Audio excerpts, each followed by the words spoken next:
everyone, welcome to International Reading Club with Rutuja with IBT Media. I am here with amazing and internationally talented author Emmanuel Kulu. So welcome Emmanuel to my show. How are you feeling right now? I'm blessed to be here. Sister Rutuja. I hope you're doing great. And firstly, a hearty congratulations for your upcoming book that's already out.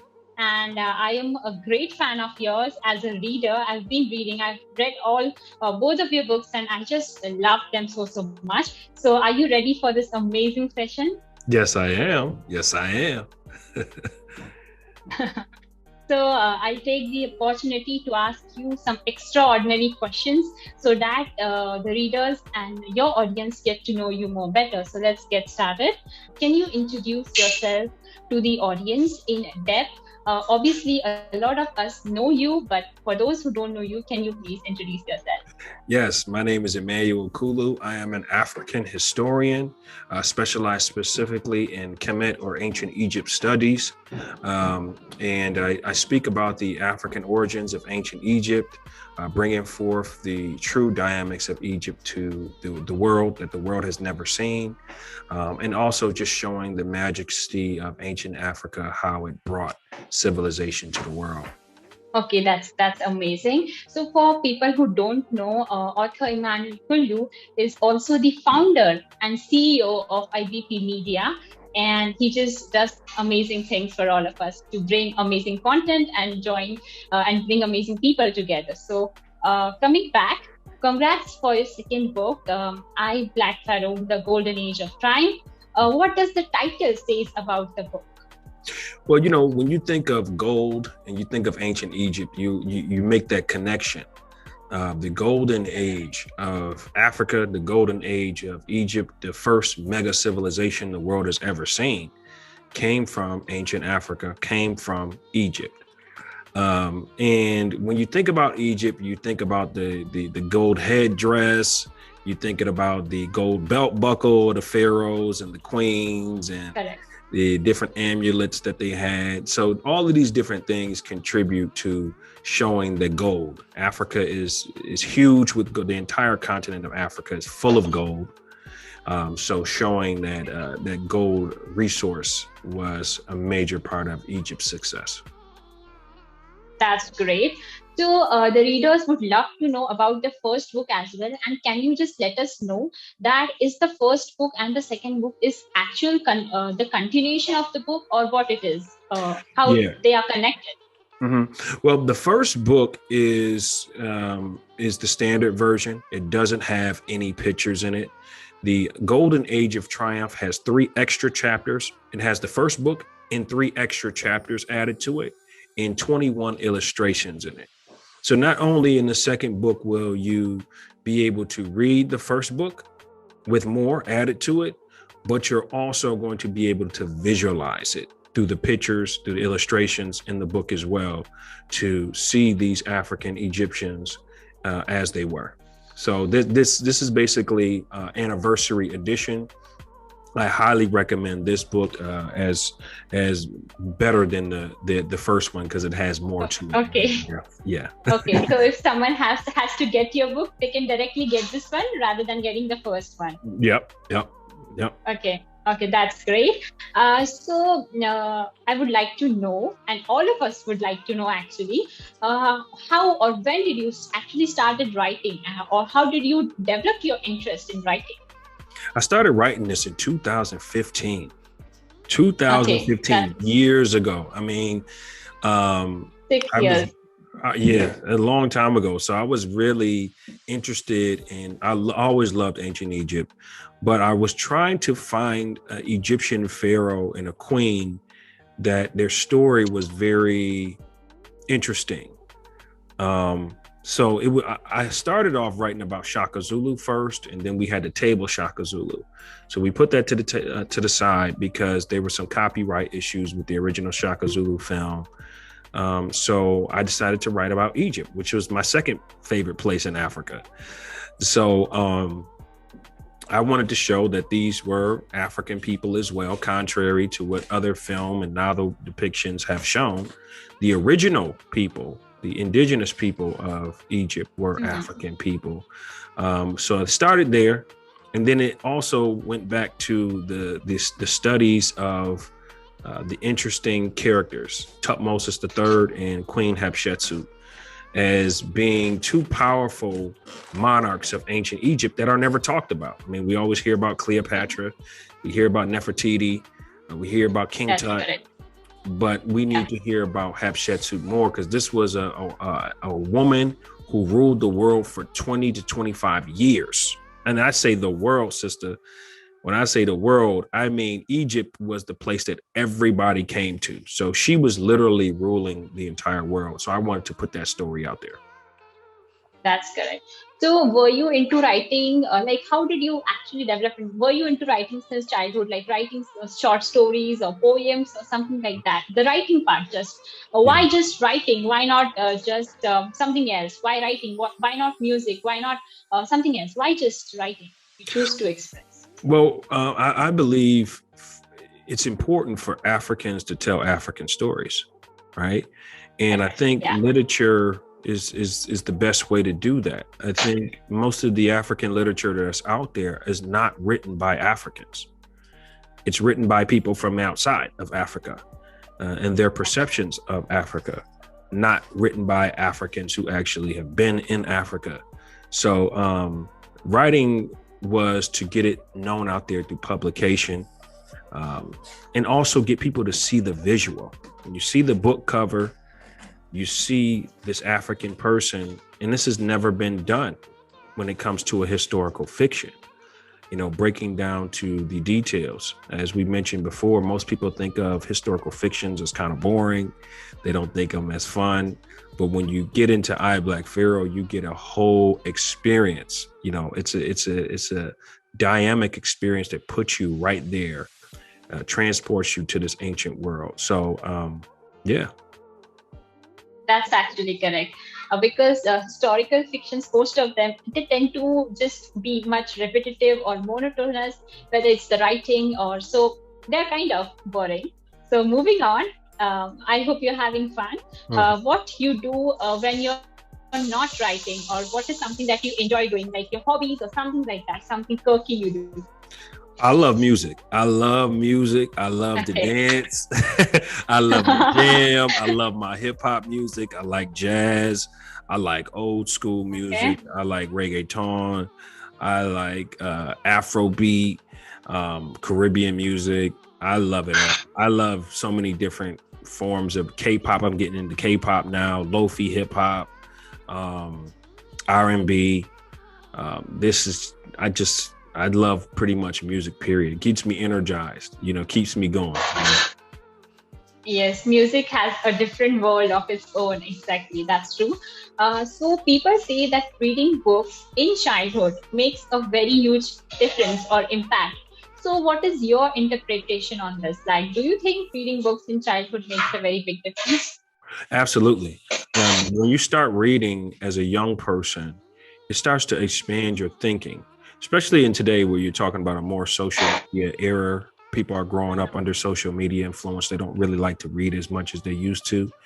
But it really, first of all, it works on your reading. It gives you better reading skills, number one. Number two, it also allows you to imagine. It allows you to imagine as That's you correct. read. Yes. It can take you into, vivid dreams, vivid worlds that you never imagined by coming to read into some different authors. And those are some of my favorite authors, are really descriptive writers like Stephen King and guys like him, Alex Haney. These are guys that I really, really, really loved, because I believe their writing took you right into the world of what they were writing about. Yes, that's correct. Because mind is more faster than light. It can be at one place at this moment, and the next moment it's gonna be somewhere else. So that's Mhm. true. So moving forward, describe both of your books in just 3 words each.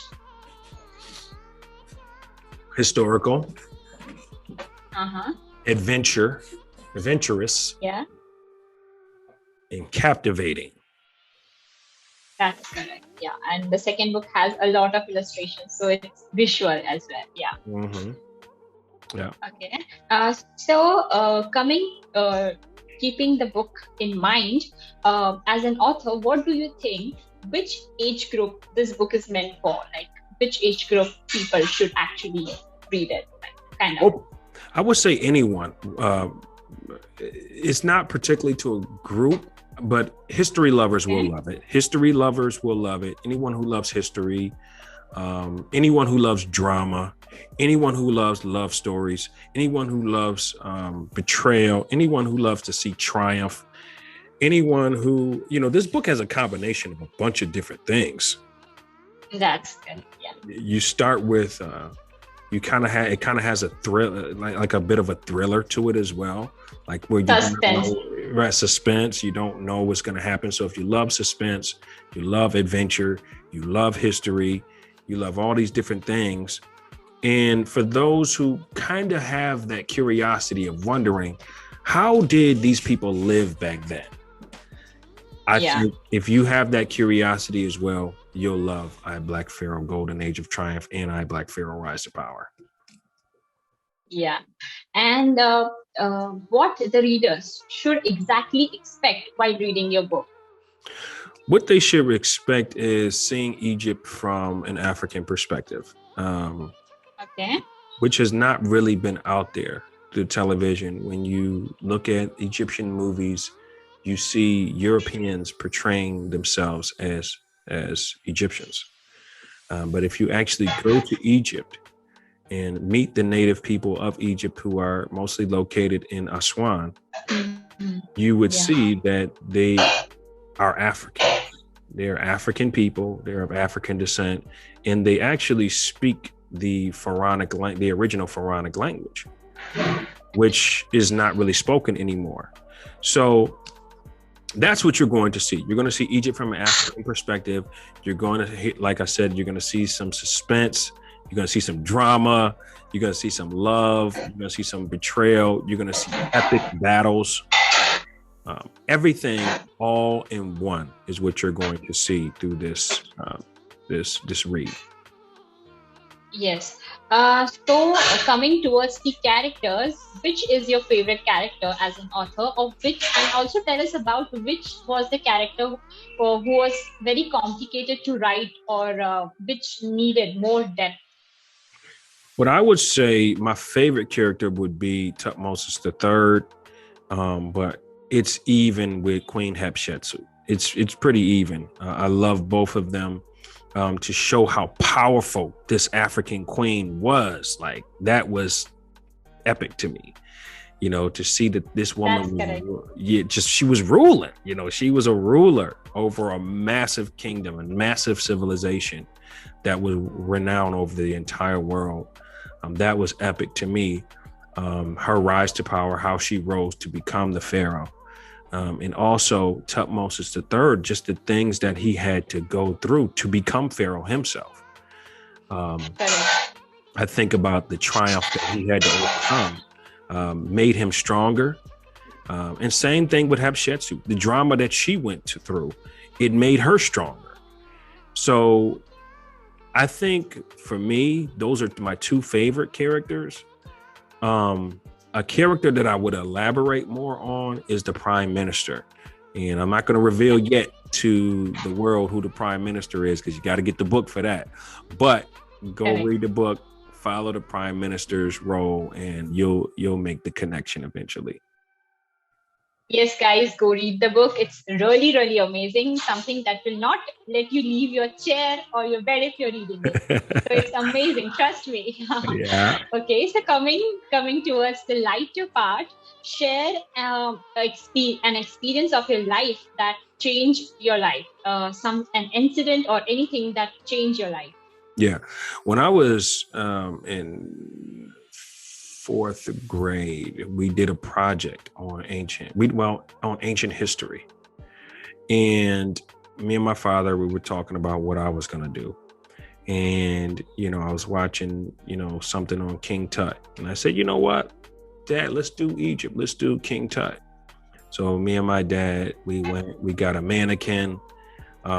just the head of the mannequin, basically. Yeah, Um, yeah.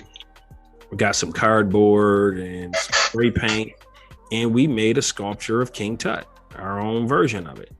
But we made Wow. sure that we made him African. We made sure we gave him brown skin and made him look African. So I brought the project to school, and my teacher gave me a B minus. Okay, there's A, there's B, and there's C. Like the top grade is like an A plus, right? But I got a B minus, which is still a good grade, but I wasn't satisfied for the work that we put into it. And clearly, Exactly. yeah, and clearly my project was better than everyone else's. And my father was so happy. And then when he came to school to find out what my grade was, he was so upset. And I asked my teacher, why did I get a B minus, not an A plus? And she said, well, because it's historically inaccurate. And that really shaped me to where I am today. I watched my father argue with the teacher saying, Egyptians are Africans. They're African people. Why would we not make them African, look like they're African? And my teacher, because of what has been put out there in the world, that Egyptians are something other than Africans, it caused her to say that it was, historically inaccurate, beautiful project that we did. So facing that really took me on a journey as I got older, never forgetting that this is something that must be shown to the world, the true origins of Egypt. So that was actually a sad incident, but that shaped you as a person. So I'm happy about it. Yeah. Also, do you think the glory of Black African history have been suppressed throughout the years, and why? Why it is so, and especially the world's education system, why it is suppressed?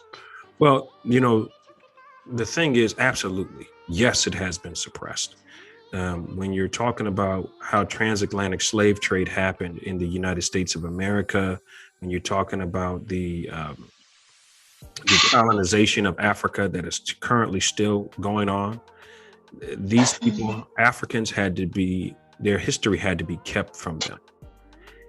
You know how beautiful your history is and how civilized your history is. You will always revert back to your ancestors. But when they take that away from you in your education system, through the education system, by saying that you have done nothing in history, or all you have been known for is being slaves, that kind of makes your mentality think very less of your African brothers and sisters, right? And in order for them to conquer Africa, they had to make Africa seem less than Europe, so definitely through the history books.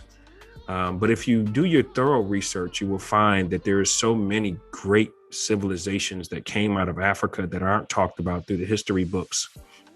And I try to bring that to light through a lot of seminars that I do traveling, is to teach the beautiful history that Africans have. But yes, Black African history is being suppressed and still being suppressed to this very day. Even with putting out this book, I got so much hate mail. I got so much hatred, so much death threats. Blacks didn't do anything. You're not the original Egyptian people. You have no contribution to history. So, a lot of these things really strengthened me, Sister Rutuja.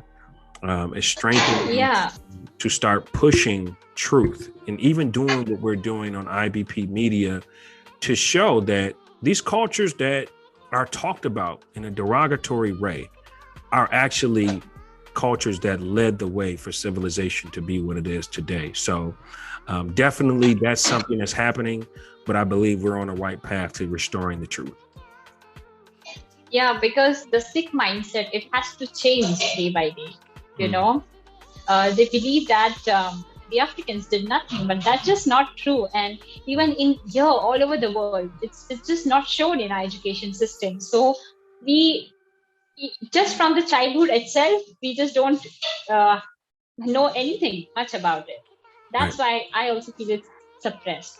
Okay, so to wrap up, let's move on to the second round. This is the round called this or that. So I will give you two choices, and you can choose either one of it. This is fun, and this way we get to know you more better, Okay. and not just the bookish part of your, or not just as an author, but as a person as well. So let's move on. Let's start. Happy ending or sad ending? What would you choose?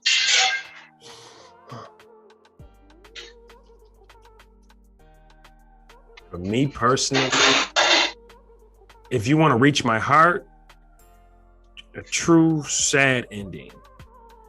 True sad ending. Yeah. If you want to reach my heart, but I do love happy endings too. But true sad. If it's true, if it's going to be a sad ending, it's got to be true. That's correct. Okay. Introvert or extrovert? Say that one more time, sister. I didn't hear you. Introvert or extrovert? Are you an introvert or introvert? An extrovert? Introvert. Okay. So you are the shy, having a shy kind of. Yeah, I could be very shy. I've had to learn to speak out because I like kind of like staying behind the scenes, but I've had to come out. So I mean, you could say a little bit of both, but originally I was more an introvert, so to speak. Okay, so dark colors or light colors? Light colors. I love colors. So I want to see the beautiful colors. I love colors. I love yellow. Love blue. I love the sky blue, royal blue. I love colors like that. So yeah. Yeah, yellow is the color of happiness. That's correct. Okay, so be invisible or can fly. What would you choose? To be invisible or to fly? If you had to. Ooh, that's a tough one right there.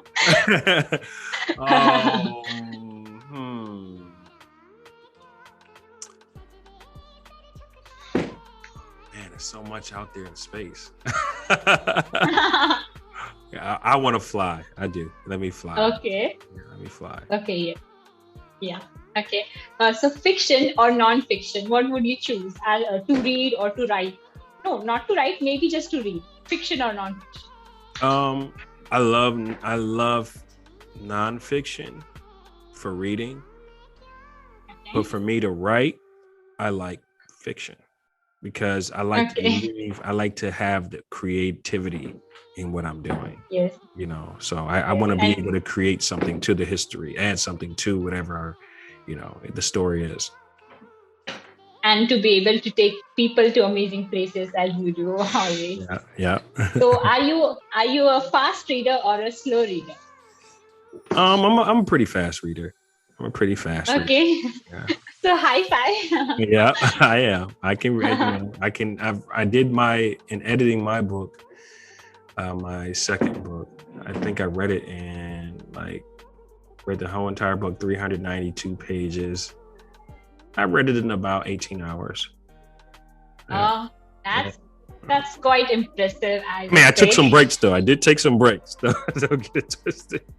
Then you're definitely a very fast reader. Yeah. So next one is, are you an early riser or a night owl? Night owl. And when I write better at nighttime. So when I sleep and I dream, I think about what I'm writing, and then I wake up and I say I have to go back to writing. And some of the best stuff that I've written has come from nighttime. So I'm a night writer. Okay, so libraries or museums, what would you choose? Museums. Okay, are you a person who is planned or very spontaneous? I feel that you are a planned person. I'm a planned person. Yes. I am, but I'm a little both. Like in my personal life, I'm very spontaneous. In my business life, I'm planned. Okay, so we are wrapping up with this, but lastly, I would like to ask you about the publishing process, or how long it took you to publish, or was it really very tough to get this book published because it's kind of a controversial one, or have you got it self-published? Yeah, we have it published with Pennant Publications. Shout out to Pennant Publications for believing in I, Black Pharaoh, the project. I send out inquiries to over 700 different publishers throughout the United States and the UK. And I was turned That's a down. huge number. Yeah, I was turned down every single time. Many people loved the story, but they didn't like the book cover, and they were afraid that it would bring some sort of reproach on their company. So they were like, no, we don't want to touch this. So shout out to Pennant Publication. They finally were a person that said, hey, we love this. The lady Debbie Stanton, who's the president of Pennant Publications, read it. And she was like, I love it. You know, she was really digging the movie Black Panther. So she really was like, this could be the next big thing. And it's actual history, you know, stuff that she knows and that the world needs to know. So she says, this is going to go viral. I believe in it. And she, you know, I signed right on the dotted line. And since then, we've made history having our first Amazon bestseller, I, Black Pharaoh, Rise to Power. And, you know, hopefully we get past that to a New York Times seller with the Golden Age of Triumph. I'm sure it's going to happen soon. And my thanks to the publishers as well, because it's such a great story. And I personally loved it so much.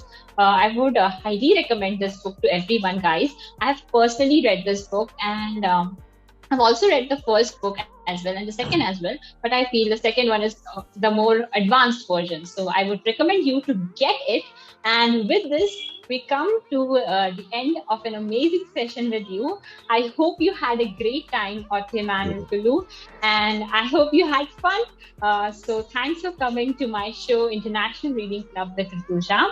Guys, please make sure you follow IBP Media YouTube channel and make sure to press the bell icon. Please make sure you follow. If you're on Instagram, make sure to follow me. The link will be mentioned in the description. Make sure to follow Author Emmanuel Kulu. Also, he's on Instagram, he's on Facebook, and please also follow the IBP Media Instagram. All the links that will be mentioned in the description. And make sure you subscribe to the YouTube channel to keep listening to more interviews, more reviews, more bookish content. See you. Take care. Bye-bye.